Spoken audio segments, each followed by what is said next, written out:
Hey everybody, it's Markwell Cade with Cade Mark Law, your favorite neighborhood lawyer, back with another free resource for you. Today, you got a friend in me. Understanding partnerships. The first thing that's important to understand about partnerships is that there are three kinds of partnerships: a general partnership, a limited partnership, and a limited liability partnership. In a general partnership, all parties share legal and financial liabilities and responsibilities equally. The individuals making up the partnership are personally responsible for the debts that the partnership takes on. Profits are also shared equally, and the specifics of profit sharing will almost always be laid out in the partnership agreement, which should be in writing. When drafting a partnership agreement, an expulsion clause should also be included, detailing what grounds there are for expelling partners. When can you get rid of them?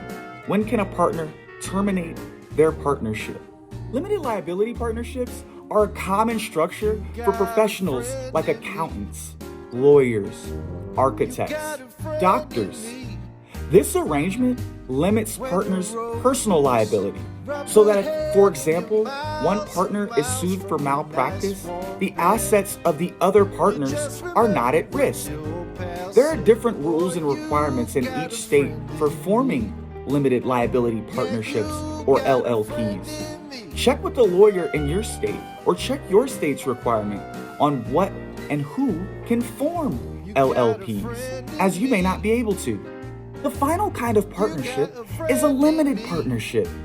Limited partnerships are a hybrid of general partnerships and limited liability partnerships.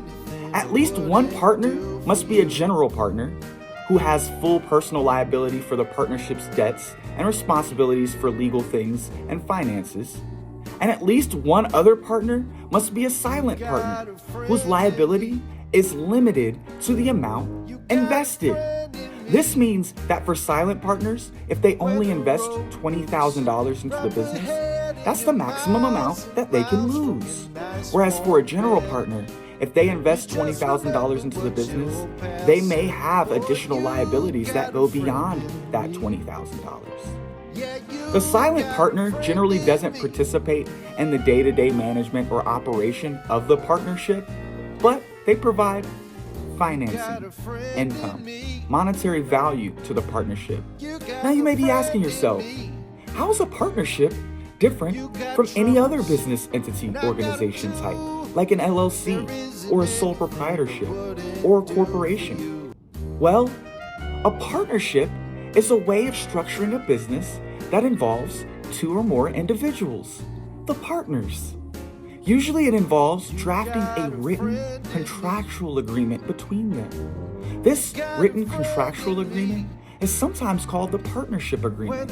And the partnership agreement is going to set the terms and conditions of the partner's business relationship, including their distribution of ownership, how they distribute losses and profits, responsibilities, these types of things.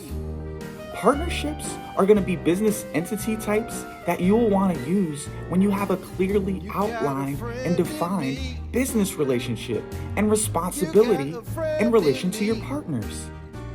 Unlike LLCs or corporations, however, partners are personally liable for any of the business debts of the partnership, which means that creditors or any other claimants can go after the partner's personal assets in the event the business accrues debt. Because of this, individuals who want to form a partnership should be very selective on who their partners are, because any debts that they bring in could somehow be tied to you, and now you owe the money. Which brings the natural follow-up question: if partners don't have limited liability like LLCs or corporations, why even set up a partnership? Well, partnerships have several benefits. They're often easier to set up than LLCs or corporations, and they don't involve formal incorporation processes through a government. This has the added benefit of not being subject to those same rules and regulations that apply to corporations and LLCs. Partnerships are also very tax friendly. Consult a tax lawyer on what a partnership can do for your tax situation. That's all, folks. Thank you so much for joining us today. This has been You Got a Friend in Me, Understanding Partnerships. Once again, I am Markwell Cade with Cade Mark Law, your favorite neighborhood lawyer. Protect your brand, grow your business. Stay frosty, my friends. We'll see you next time. We hope this was helpful.